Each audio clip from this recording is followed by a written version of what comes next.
Welcome, everyone, to another episode of Faith and Spirituality in a Time of Crisis. My guest today joining me is David Cloutier. He is the Associate Professor of Moral Theology and Ethics at Catholic University of America. David is also a contributor to the blog CatholicMoralTheology.com. So, David, welcome. It's great to be with you. Yeah, Talk about all of these great events.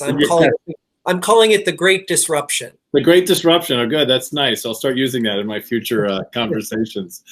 I asked you to be with me today for this conversation because you're a moral theologian. In particular, you work in the arena of virtue ethics. So I thought it would be particularly helpful to have a conversation about the Christian tradition regarding virtue or virtues, and then specifically virtue ethics, and then how we can be thinking about our current circumstances in light of these Christian understandings. So why don't we just begin with the kind of basic definitions first, and that is, how would you define the kind of Christian understanding of virtue? So when we think about virtue, sometimes we think about somebody who just does good actions. But the deeper meaning of virtue that goes back into Greek philosophy, even prior to Christian theology, is the idea that over time, performing actions turns us into certain kinds of people. That is, it forms our character. So sometimes virtue and character are used interchangeably. The idea, as Aristotle expressed it, is that we develop a second nature through our actions, and that we incline ourselves habitually to perform actions in a certain way, confront circumstances in particular ways. So to use an easy example, if we're faced with fear or danger, we can respond in courageous ways, or we can respond in cowardly ways, or foolish ways, perhaps. And as we perform and meet fears courageously, we become more courageous as people. That is, the actions leave an imprint not just on the world, but on ourselves. And so we become selves who are inclined in particular directions. So you mentioned habits. So habits are part of this development toward virtue, correct? That we have to kind of commit ourselves to a certain repetition of action or some repetition of behaviors on that trajectory, if you will, toward virtue. Right. Aquinas simply defines virtue as a good habit and vice as a bad habit. So your particular area is virtue ethics. So how would you then take this understanding of virtue and apply it to your particular field of study? Well, so there's two things that we can talk about when we start talking about a virtue ethics or a virtue approach to ethical issues. The first is that we have to understand this word habit in the right way. We often think of habits as kind of mechanical responses, but that is not what the understanding of habit and virtue is in this tradition. Rather, it is the ability to grasp that you're doing a courageous action. Aristotle talks about virtue as doing the right thing in the right circumstances for the right reasons with the right feelings. That is to say, all the elements of the person are aligned. Their intellect, their passions are all aligned. So we shouldn't just think about kind of automatic, unthinking action when we think about habit, but we should think about a kind of way of being in the world or a shape of the self. That our intellect plays a part in. So when we think about a virtue ethics approach, we have to recognize that people who possess the virtues see the world differently. That is to say, they don't just act differently, but they actually perceive the circumstances that they enter into differently. For a courageous person, to use this example again, they are likely to see a kind of moment of danger as perhaps an opportunity to do great or noble actions or to help someone because their perceptions are different. So virtue ethics focuses, even before acting, focuses on vision. That is to say that we have certain habitual ways of seeing the world, and those could be misshapen. And so one of the things we have to ask is not just what we should do, but what are we looking at, and how is what we're looking at affecting our emotions. So that's one part of virtue ethics, is that we should be aware that situations are not just there for everyone to see in the same way. Your character affects what you see. The second piece of this is the approach to ethics using the language of virtue. It is often counterposed to two other ways of thinking about ethics. The easiest way to think about this is that sometimes we think the right or wrong thing to do is the one that produces the best results. It's the utilitarian approach. The other is that people think right and wrong has to do with following rules or breaking rules, that morality and ethics is about law or rules. A virtue approach doesn't dismiss outcomes and results, and it doesn't dismiss rules, but it thinks that understanding the right thing to do, seeing the good and acting on the good, is more complicated than just following rules or breaking them, and more complicated than just figuring out what the right results are. It is, in fact, doing the action that leads to the ultimate good, which isn't just simply reducible to results, which often we don't know what the right results are. So if we use the example of the present situation, one of the things everyone is frantically trying to understand is, if we do X, what will happen? Yes, exactly. We simply do not have certain answers about those things. We have predictions and various kinds of predictions, but there's so much contingency and so much we don't know. So when we ask ourselves, well, the right thing to do is the thing that will produce the right results. Well, we don't know exactly what will produce what results. We need a richer way of analyzing, and virtue ethics is supposed to be that way. That's helpful. And there's two things I heard in both those descriptions, and one is, habits are more than learning to repeat the same action over and over again, but that habits are part of our interior, right? They give shape to, if in theology we'd say, our being, as well as the exterior of ourselves, right? That sounds like one way you're describing habits, right? The greater importance of habits rather than just repetition of actions over time. Right. What we call muscle memory. Sometimes habits are more than just muscle memory, right? The virtuous person knows what they're doing. And we mean that not just in a sense of expertise, but in a moral sense. That is, they understand that they're acting with virtue. I think the second thing you said that's interesting for us to remember as Christians too is that process then creates a set of lenses in a way that by which we see the world, right? It shapes our worldview. It's not just that we're Christians doing things in the world. We're Christians who see the world in a certain kind of way, right? By virtue of what the habits and virtues, the ways in which they shape our very selves. Right. So let's take then that kind of basic, understanding and talk about, for you as a theologian, right? Given these circumstances, where do you see the importance of virtue ethics? Where do you see them having a role in the kinds of decisions we're being asked to make right now, not just as Americans, right, but around the world? All around the world. I just want to say I had a conversation I'm in a church choir, and obviously we're not singing together right now, but we meet on Sundays and kind of catch up, and people have connections all over the world. And it's amazing. In just that call, people were talking about the effects of connections that they have in Colombia and Honduras.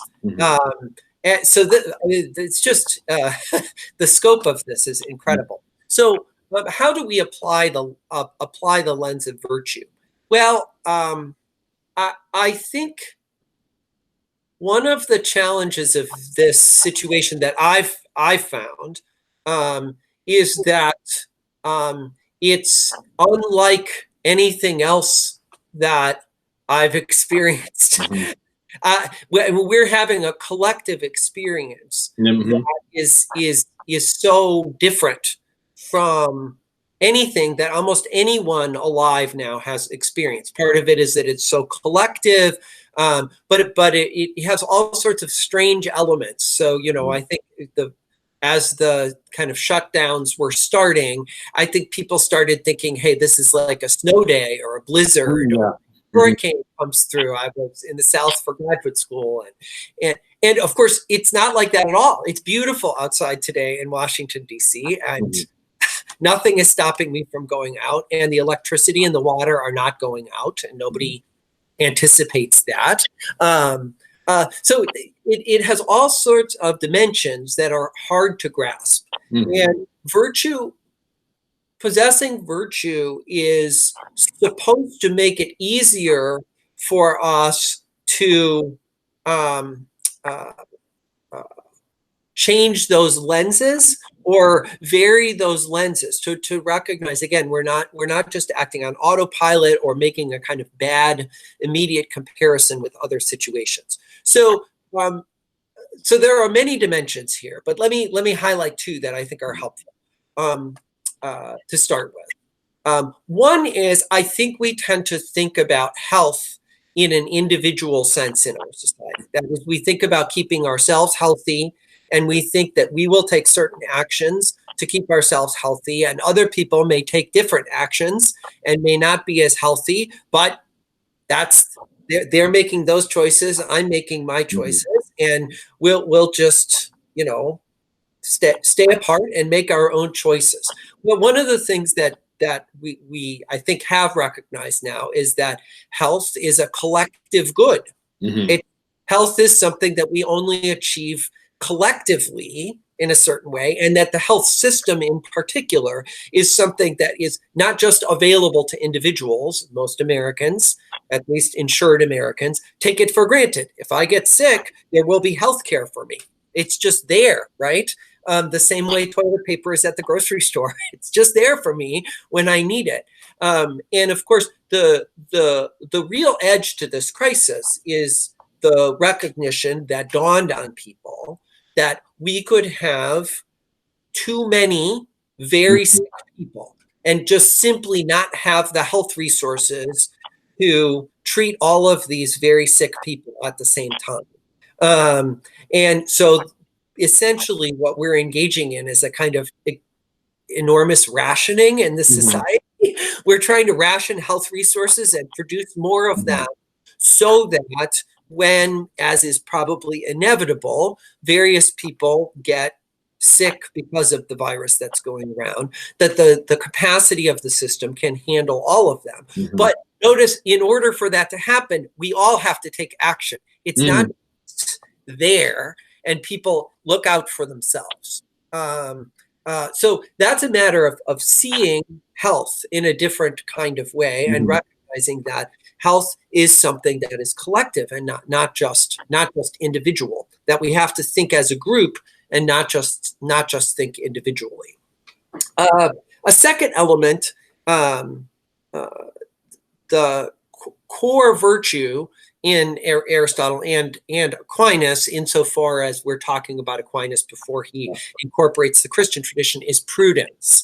Prudence sometimes sounds like being careful to people, but what prudence means is that it takes skill to make effective decisions in complicated circumstances. Not everybody is equally good at that, and that it's not just a matter of like a computer that just gets the most information.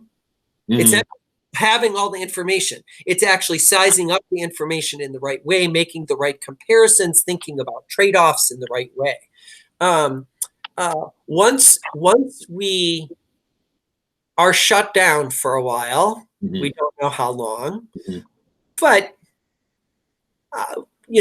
not forever. Once we are shut down for a certain period of time, there are going to have to be a complicated set of decisions about what kinds of activities will go on and who will be able to participate in those activities and what will be the new circumstances under which we will undertake those activities? And how will governments make rules that allow for activities, but also block activities that might lead to a sudden spike in viruses? It's going to take prudence on the part of individuals, but especially on the part of leaders to make those decisions well. The virtues are a mean, and if you want to think about prudence as a mean between two extremes, one extreme would be being overly cautious, prioritizing safety in a kind of pure, absolute sense, which to an extent is illusory. So I'm sure your grocery stores are open. Our grocery stores are open. Can you get coronavirus at the grocery store? Yeah, they've had some employees here who've contracted it. You can. So even when we judge that we are able to keep essential services open, what we're essentially doing is making a prudential judgment that recognizes that we can't have a kind of pure safety. But of course, on the other side of pure safety is simply suggesting that we will somehow be able to go back to normal in, like this will just stop, and then we will go back to doing all the things that we did before. That's unreasonable and probably years in the future. That is to say, a prudent person recognizes that over time, the virus is going to circulate through the population, and getting 50,000 people together at a baseball game, I want baseball, may not be prudent for a year, 18 months. I mean, there is a kind of vaccine or some kind of vaccine-like treatment that enables wide swaths of the population to be protected. But does that mean that there won't be family reunions or there won't be weddings? Well, again, this is where the virtue of prudence is inevitable, and people are going to have to start thinking that way. And in particular, identifying people and leaders who possess this virtue or don't possess it, as the case. Yeah, it seems to me too that thinking about virtues and thinking about habits would be helpful to us as we come out of this as well. Yeah. And I knew that I already find myself being shaped in certain ways, that even sometimes watching a TV show or a movie, I see crowds of people and I almost reflexively think they're too close together, right? that the message has been daily, 6 feet, 6 feet, 6 feet, social distancing, no more than 10 people, that has an impact over time. That even when you're trying to enjoy yourself and watch entertainment, I almost reflexively think they're too close. I need to be further apart. So it seems to me this might also be able to help us as we come out of this experience also to be able to make certain judgments about how to return or discover some new shape to our life together as communities. I agree with that. But even that will have to be thought through. So I have the same experience as you. It's like you watch something from before the Great Disruption and you're like, oh, right, we did that. I was just thinking I went out for beers with friends Thursday night before our spring break. And that was, I think, March 6th. And we had some sense that we were going to wash our hands really well before we sat down at the restaurant table. And I think, oh my gosh, that was so long ago. But